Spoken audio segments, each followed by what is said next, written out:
I do think we ought to have a little perspective here. First of all, this was a 20-year war. And second, this is what withdrawal from a war that we did not win looks like.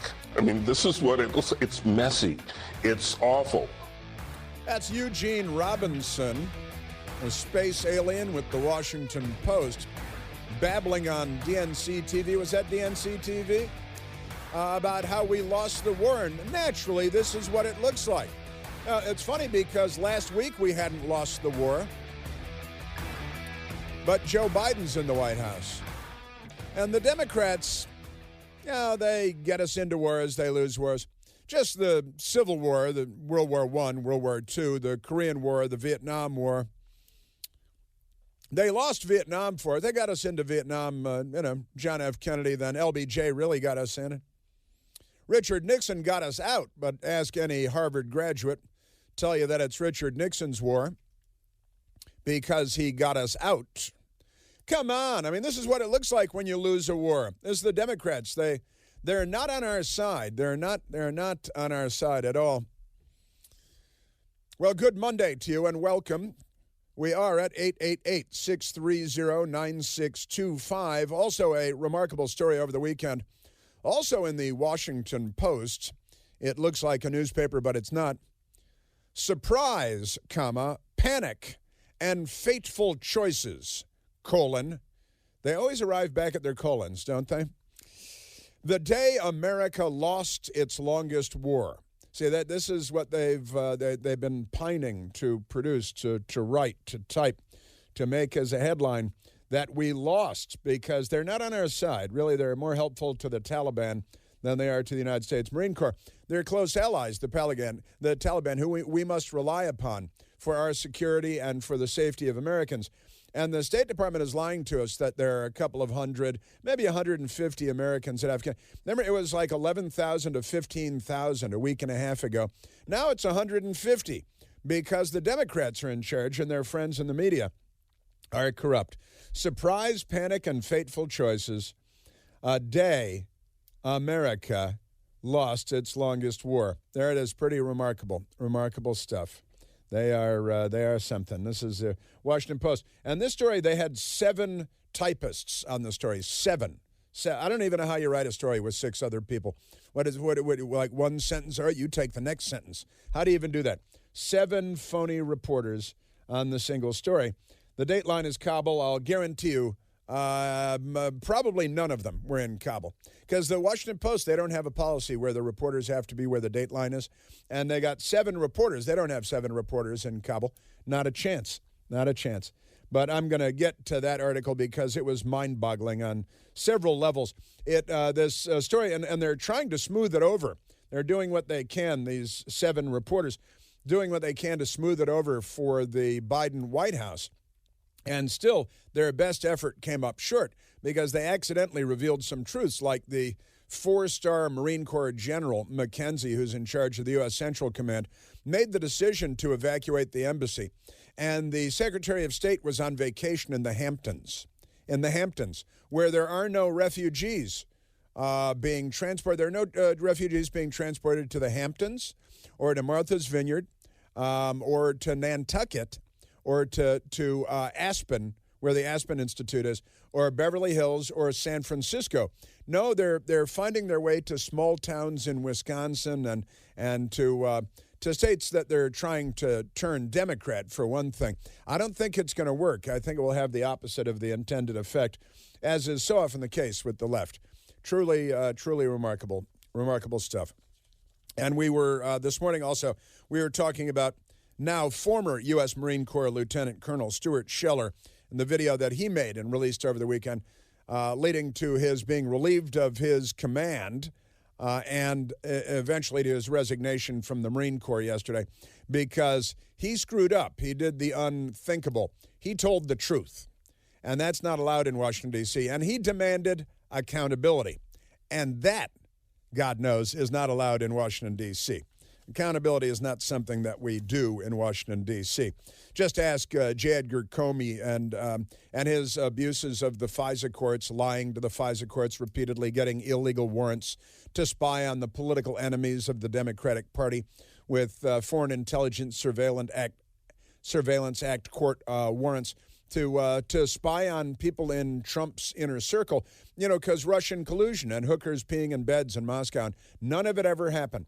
Phony Hillary Clinton's opposition research, J. Edgar Comey lying to the FISA courts again and again, penitentiary face John Brennan lying to the FISA court, signing on to these applications for the FISA warrants, lying, deceiving the American people.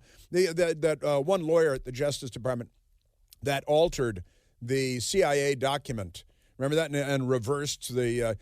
No, he's not working with the CNN. With the CIA, he wrote, and the CIA said no, really, he is working with the CIA. Carter Page. So don't say that he's not. And the FBI just changed that and then lied to the FISA courts again. And that guy got a slap on the wrist. I think they took away his lunch allowance for a day, something like that. Lisa Page and Peter Strzok, accountability. Adam Schiff, accountability. Alexander Vindman, accountability. General James Clapper, lying under oath repeatedly, accountability. Are you kidding me? We don't do accountability in Washington, D.C. That would ruin everything. Washington would cease to function in the way that it does if we suddenly started instituting accountability. Accountability? You out of your mind? Absolutely crazy. Man, oh, Manischewitz. Man, oh, Shevitz. I'm telling you. All right, let us, before I get back to the Washington Post, the story. On the day that Afghanistan's capital fell to the Taliban, delivering the definitive verdict on a war that had lumbered on ambiguously for nearly 20 years, one of the city's top security officials woke up preparing for battle.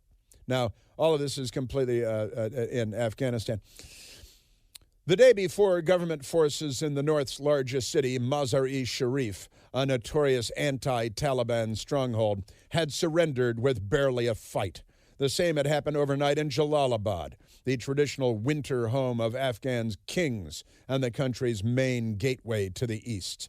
As dawn broke over the misty mountains that ring the city on August 15th, Kabul had suddenly become an island, the last bastion of a government that the United States had supported at a cost of trillions of dollars and thousands of lives. But it was an island that some were still prepared to defend. Well, all evidence to the contrary, that really is basically untrue. And I find this whole story to be remarkable for a lot of different reasons. In a hastily arranged in-person meeting, senior U.S. military leaders in Doha, Qatar, including General McKenzie. General McKenzie is the Marine Corps four-star in charge of the U.S. Central Command based at MacDill Air Force Base in Florida, but he's forward deployed. The commander of the U.S. Central Command spoke with Abdul Ghani Baradar, head of the Taliban's political wing. And he says, we have a problem, Baradar said, according to U.S. officials. We have two options to deal with it. You, the United States military, take responsibility for securing Kabul, or you have to allow us to do it. And guess what they did, the four-star Marine Corps general? Because they didn't have forces anymore to actually defend the city of Kabul because Joe Biden ordered all of the troops out.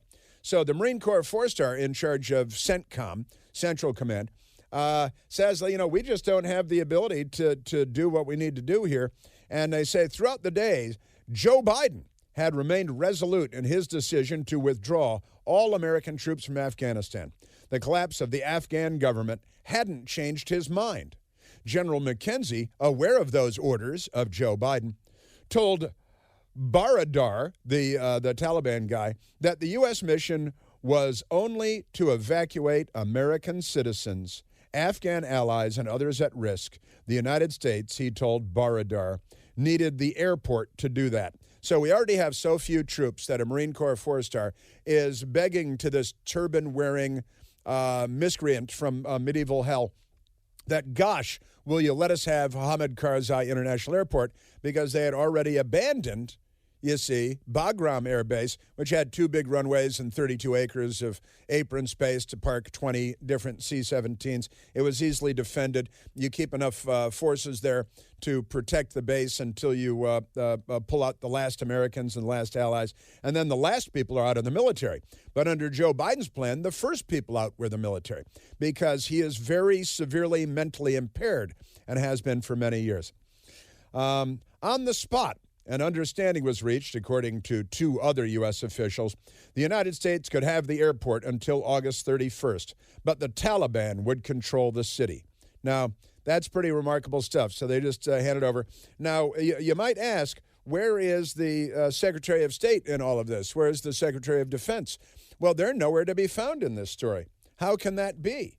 Well, you see, according to the Washington Post, doing the best they can to make everything as smooth as possible for the Democrats. Earlier in the day, Biden had arrived at Camp David for his long-anticipated vacation. Secretary of State Anthony Blinken was already in the Hamptons. They say already like it's a natural thing that he would be in the Hamptons. He's already in the Hamptons in New York, where all the billionaires and Chris Cuomo, Magilla Gorilla, Fredo Cuomo, is having his $1 million oceanfront house when he had the case of the woo, and he was out there and got yelled at by the guy on the fat tire bicycle, right? And so he's at the Hamptons, in the Hamptons, Secretary of State. And then, you know what happened? The general decided that the embassy had to go, and we had to leave the embassy. In a conference call with his top security aides that day, Defense Secretary Lloyd Austin called for the immediate relocation of all U.S. embassy personnel to the Kabul airport. So wait a minute, the defense secretary is back here in Washington, and he called, not the Secretary of State because he's in the Hamptons, he called for the evacuation of the U.S. embassy, and that was it. Where was the Secretary of State? Where was the president? The embassy and this feckless pseudo-ambassador that we have there, Wilson, said that his embassy colleagues had been racing to destroy classified documents and equipment. Why? You handed over a list of all of the Americans and our allies there, which is correctly being described as a kill list, because that's what these people do. Remarkable stuff. Absolute anarchy, absolute chaos. Biden was out of the loop. The defense secretary is making calls for the State Department. A 4-star general is making calls because he doesn't have enough troops to defend the embassy. They evacuated the embassy. And it's absolute anarchy. And the Washington Post is spinning it like it was, kind of good. Hey, what do you expect? Gosh, August is a tricky month, the Washington Post argued. Let's go to the telephones, Michael. Let's go to Tom calling from Annandale, Virginia. Thomas, you're on the Chris Plant Show. Chris, I'm having a real tough time with this thing. Yeah. Why is it this man, if Vindman was a whistleblower and he was rewarded, and this man is whistleblowing, I understand the ramifications of him being in the military. But you're right. All he did was tell the truth. And nobody else in this whole situation has told the truth. Now, if this doesn't need to be cleaned up from the top down, then I don't know what does. In my opinion, he was just defending his oath. And that was, well, we have a movement in this country. And if these people aren't enemies of the state, foreign and domestic, then I don't know what they are. They're ruining our democracy. It's just terrible. But here's what I'd like to say. I'd like for everybody to support this guy on his GoFundMe page, because that's the only thing that's going to show the Congress that we support this man. Now, my name is on the GoFundMe page. I was the first person. When he gave that speech, I was dialing, because he's the only one that's telling the truth. Now, in life is simple. If it's right, do it. If it's wrong, don't do it. Yeah. This man's doing the right thing, and they did the wrong thing. And if we don't change it, we're finished. And that's it. But thanks, Chris. Thanks for putting that on. That was a good job. Yeah. God bless you, Tom. And Tom is, of course, talking about now former United States Marine Corps Lieutenant Colonel Stuart Scheller, who posted a video over the weekend calling for accountability in Washington and in the military ranks. And, so much for dereliction of duty and H.R. McMaster, the retired three-star general who wrote the book about the failings of the military leadership during the Vietnam War. And now we're watching, thoroughly modern Millie, the chairman of the Joint Chiefs, and others sitting on their hands while this feckless, hapless clown in the Oval Office is attempting to play the role of commander-in-chief and doing a miserable job of it.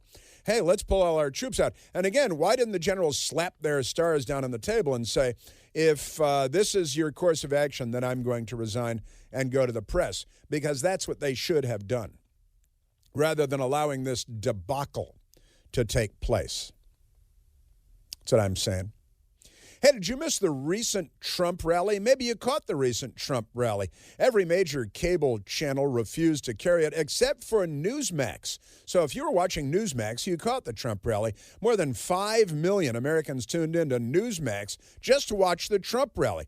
Come on, Newsmax is now the fastest-growing cable news channel in the United States of America. Place for real news that you can trust. I love Newsmax and all the people at Newsmax, and watch it every chance I get. Newsmax is on all the major cable systems, not RCN, though. If yours doesn't carry it, call them and say that you want Newsmax. Newsmax also streams for free on smart TVs like Samsung, LG, apps like Roku, Amazon, Fire, Xumo, Pluto, whole lot more. 7 million people have the Newsmax app on their smartphones. Do you? I love the Newsmax app. It takes just seconds to download onto your phone. No paywall or subscription, thank you. So watch Newsmax for breaking news. Find out why tens of millions of Americans are tuning into Newsmax TV and going to Newsmax.com for breaking news. Watch Newsmax TV today. Yeah, and honestly, I've been saying it for years. Nothing gets you in trouble like the truth. I know this from personal experience. And now Colonel Stuart Scheller is learning that too. GoFundMe page for Colonel, because he had to give up his career as a Marine, been fighting for 17 years. Thank you, Tom. There's only one Chris Plant. The Chris Plant Show.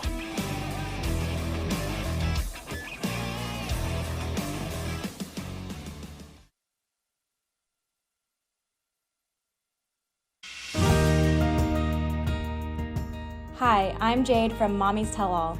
It's hard being a mom. You have a lot on your mind and you're juggling everything, but you must always be mindful of your children's safety. Leaving a child alone in a vehicle can lead to tragedy. These deaths are always preventable. Create a way to remind yourself that your child is in the back seat before walking away, like placing a stuffed animal in the front passenger seat. Look before you lock. Paid for by NHTSA. If baby could talk, she'd say a lot.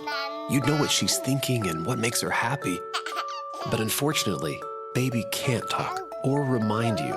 You're the one taking her to daycare today, and she won't speak up if you drive straight to work like any other day and never think to look in the backseat. Every year, dozens of kids die from heat stroke in cars. No one is perfect, so set a reminder and always look before you lock. Where's baby? Paid for by NHTSA.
Okay, let's go quickly to the telephones again. Let's go to Angela calling from Montclair, Virginia. Angela, on the Chris Plan for only have about a minute, but fire away.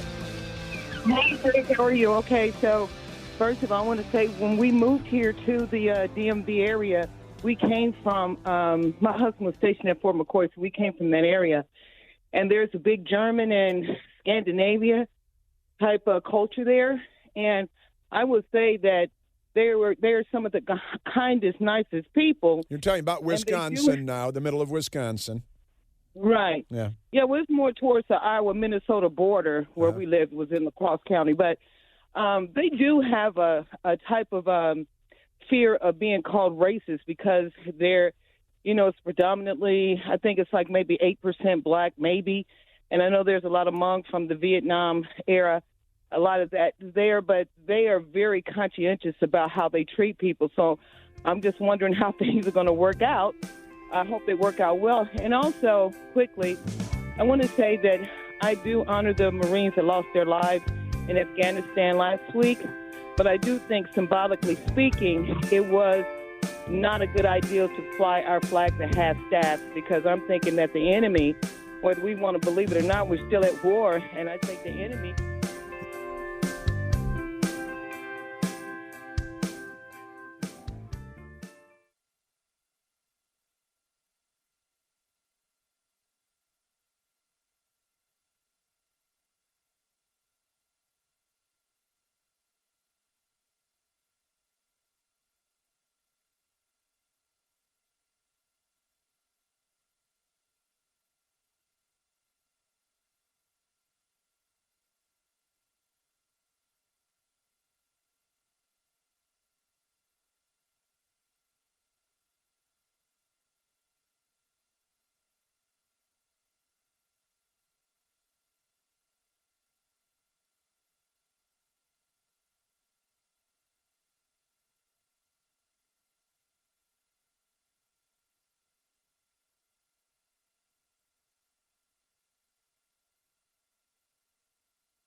Also, I don't know if in Chicago, I guess the current tally for the weekend is 48 people shot in Chicago over the weekend, 5 killed.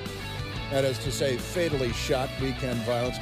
And also my friend Vinny D from childhood, from school, sent me a video of 2 men being beaten and robbed in the middle of State Street as people walked around, and it was racists attack, gangs of African Americans attacking a couple of white guys, brutally stomping and beating them and sucker punching, knocking out, and then picking through their pockets and robbing them on the streets.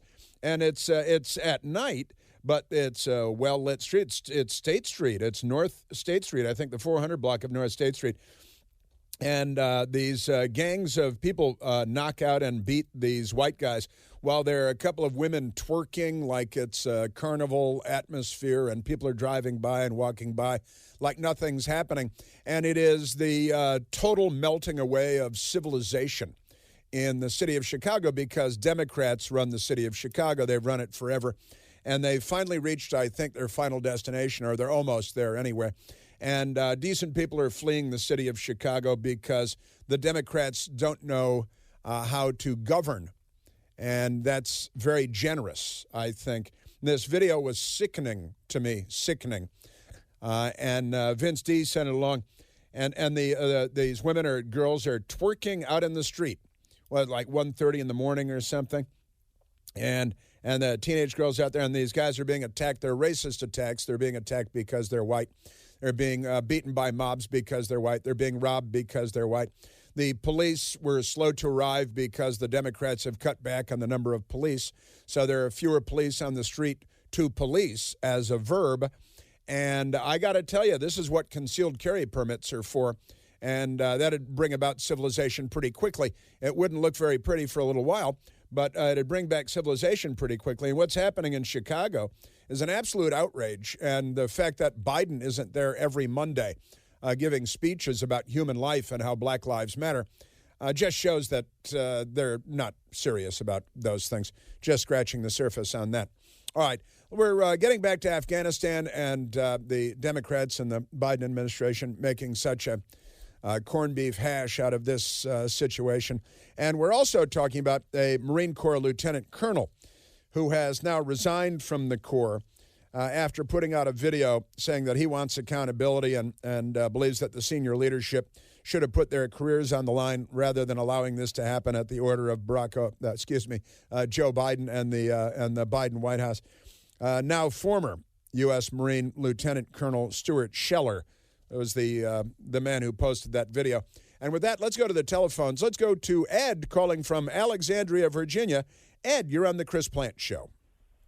Hey, Chris, good morning. Thank you for taking my call. You bet. Hey, I spent 4 years as a Marine, and then I transferred over to the Army, and I did 18 years as an Army, and I retired with a total of 23 years of service. But what I wanted to say was and I'm a dyed-in-the-wool Republican, but I think this guy respectfully is wrong. He filmed this Instagram or Twitter video, whatever it was, in his battalion commander's office in uniform as a political statement. And I know the UCMJ has very specific language with respect to being in uniform and attending political rallies.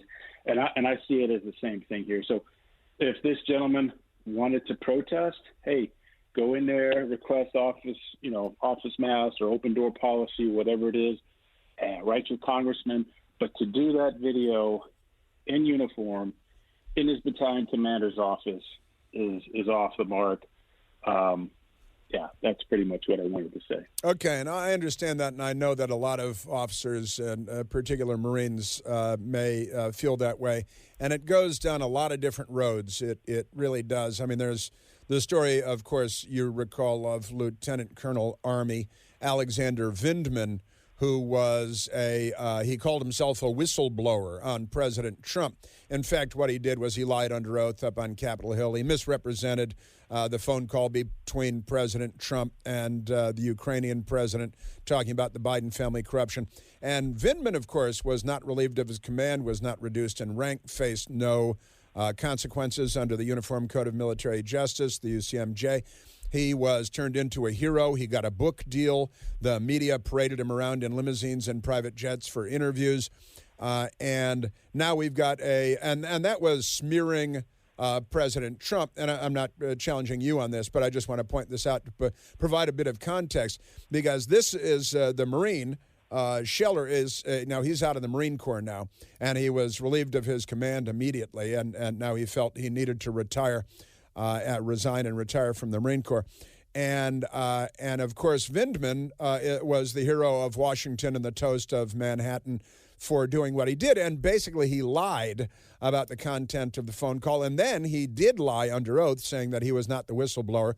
Later in his book, when he got his book deal, which undoubtedly Colonel Scheller will not get, he revealed that he was the whistleblower, which means that he lied under oath.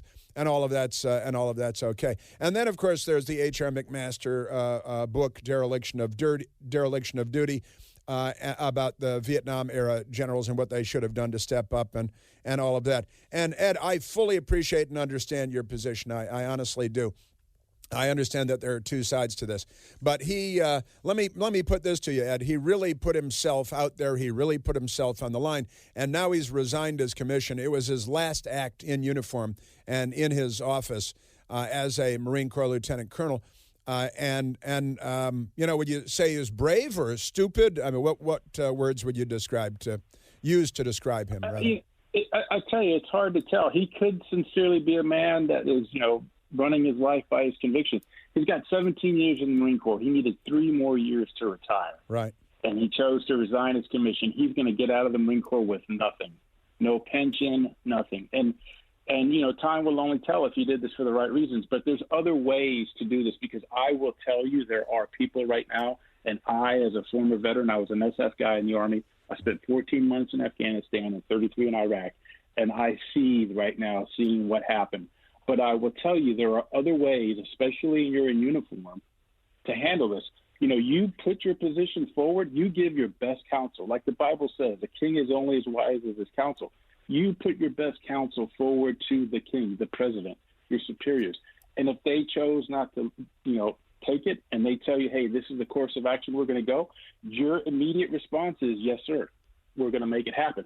After it all shakes out, hey, then you have the hot wash or the AR, and then you can start throwing darts at people. But you can't do it in the way that he did it. All right. Well, God bless you. I obviously you've me too, Chris. You've earned the right to and we all have it, but you've certainly more than earned your right to disagree with the colonel, and God bless you. I'm saluting you. And I've got to say, I think that he's brave. He did sacrifice his career. If General Milley, if thoroughly modern Milley had done this, I think that he'd be a hero to millions.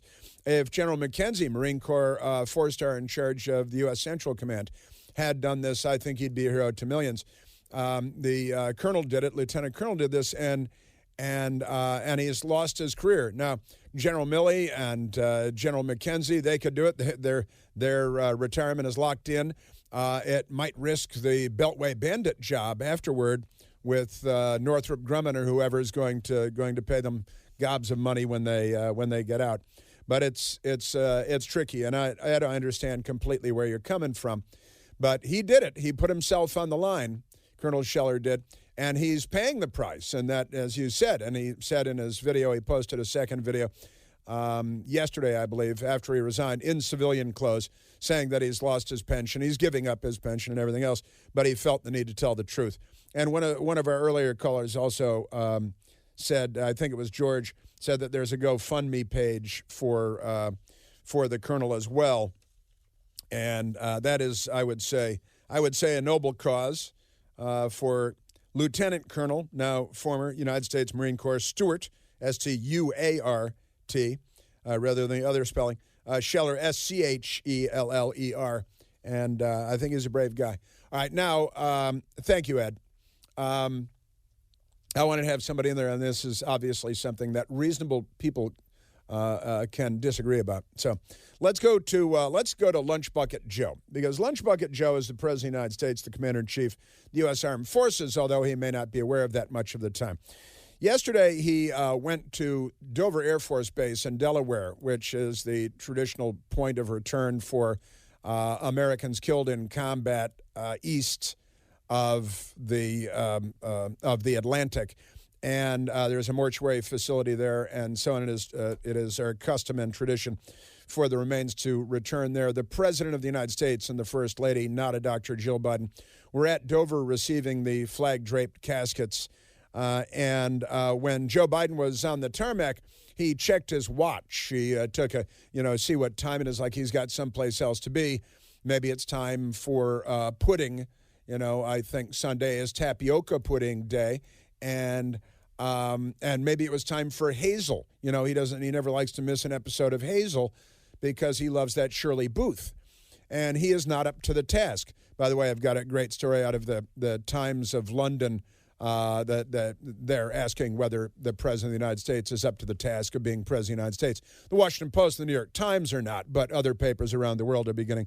And so he went to Dover, where he received, technically as president, the remains of 13 Americans massacred by the troglodytes in Kabul last week in a horrible explosion. And then the Washington Post has they have front page story on it today. President goes to Delaware to meet with military families. He goes to Delaware to meet with military families. They make it sound like it's a picnic or something. It's not a picnic. And the families that were there, some of which decided not to meet with President Biden, not highlighted by the Washington Post, I can tell you, talking about how Biden's painful family history has enabled him to offer consolation to grieving Americans in a more personal way than most politicians. You know, he had a terrible, horrible wife and child killed in a car accident many decades ago, and his son, Beau, who he liked, unlike his son, Hunter, who he apparently doesn't like. Son, Beau, sadly, in his 40s, died of brain cancer about 6 years ago in 2015. So the Washington Post is writing this about how it's about Biden's pain and his agony that he's going through, because so many decades ago and then 6 years ago, in 1972, his wife and young daughter died in a car crash, and his eldest child, Beau, died of brain cancer in 2015. Now, how that's pertinent to him going to Delaware to receive these, I just don't know. But he said, but this time he was present for tragic circumstances, going back to Delaware. He's accepted blame for setting into motion, and some family members, he kind of has, but then he blamed everybody else, is the buck stops with him and with the Afghan forces and with his own generals who told him to give up Bagram. None of that's true. And he's passed the buck all over the place. His generals, his military advisors, political advisors, the Afghan army, everybody has wronged him. And then he says, but the buck stops with me, after he blames everybody else around him. But the Post just goes with that he's taken responsibility because they're Democrats and they're shills and fluffers, and that's it. So he was there to setting in motion. Some family members of the dead service members remained angry with him, including the family of Marine Lance Corporal Riley McCollum, one of 13 Americans who died last week. One of McCollum's sister, Royce, said that her sister and her father joined McCollum's wife. That would be widow now, but they say wife here in the Washington Post, Gina McCollum, for the trip. But when it came time to meet with the president, they left the room because they said they did not want to speak with the man they held responsible for McCollum's death. Only Gina, who is expecting the couple's child, next month. So here, Gina is pregnant. She's 8 months pregnant, and her husband was just killed, and she's going to be meeting with the president, all right? She left disappointed, she said. She left disappointed, Royce said. The president brought up his son, Beau, according to her account, describing his son's military service. He was a lawyer in Iraq. He didn't see combat. And subsequent death, he died of cancer in 2015. It struck the family as scripted and shallow, right? A conversation that lasted only a couple of minutes, quote, total disregard to the loss of our Marine, Royce said. You can beep up as bad as he did, and you're very sorry, the sister said of President Biden. This did not need to happen, and every life is on his hands. So that's Joe Biden receiving the families at Dover. Certain family members didn't want to meet with him. He spent the couple of minutes he had talking about his son, Beau, who died tragically of cancer, having nothing to do with his time not in combat in Iraq as a lawyer for the Army. By the way, new details also emerged Sunday as to the service members who were killed in Thursday's attack, the last sentences of the lengthy story. The Marines of Ghost Company, 2nd Battalion, 1st Marines, decided to stay on duty for an extra hour on Thursday to see if they could find more American citizens and green card holders to pull to safety. They said their commanding officer, Captain Jeff Ball. Ball, in a lengthy Facebook post, said the Marines were working with British paratroopers and U.S. soldiers to pull families out of a drainage canal when the suicide bomber detonated on the other side of the water. You're listening to The Chris Plant Show.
Now, there's a Democrat by the name of Arnie Duncan. Arnie Duncan was Education Secretary during the Obama-Biden administration. And he's got a Twitter account, and he's too stupid to have a Twitter account. I'm sure he went to Harvard. He tweeted over the weekend, "Have you noticed how strikingly similar both the mindsets and actions are between the suicide bombers of Kabul airport and the anti-mask, anti-vax people here? Oh, the freedom of choice people, no mandatory medical treatments people, Dr. Mengele. They both blow themselves up," writes Arnie Duncan. Well, that's not true. "Inflict harm on those around them and are convinced they're fighting for freedom." You're characterizing what the communists have been doing, Arnie Duncan. This is Arnie Duncan, Education Secretary under Obama. Now, a couple of quick reminders for Arnie Duncan. In 2014, a Democrat radical by the name of Ishmael Abdullah Brinsley went to New York and murdered officers Ramos and Liu sitting in their police cars because the Democrats were starting their war against the police. Ishmael Brinsley then went to a nearby subway stop and shot himself in the head and killed himself. He's a suicide attacker and a terrorist, by the way. That was in 2014. In 2016, in Baton Rouge, a radical Democrat named Gavin Eugene Long, also a black militant, shot 6 police officers, killed 3 of them in Baton Rouge, and then it was suicide by police for him. In 2016, Micah Xavier Johnson, another Democrat and black militant, killed 5 police officers in Dallas, wounded 9 more police officers, plus 2 civilians, had to be ferreted out by the police, who killed him with a robot bringing a bomb to him to blow him up. In another suicide attack. In 2017, another Democrat, Bernie Sanders volunteer named James Hodgkinson, shot Congressman Steve Scalise and nearly killed him. Also shot a congressional aide, Zach Barth, shot a U.S. Capitol police officer, Crystal Griner, shot a lobbyist by the name of Matt Micah, and that was a suicide attack. He was gunned down by Alexandria Police and U.S. Capitol Police, just to name a couple. Also in Chicago over the weekend, the new numbers are out. 49 shot, 6 dead by Democrats in every instance. You know, the suicide attacking terrorist Democrats.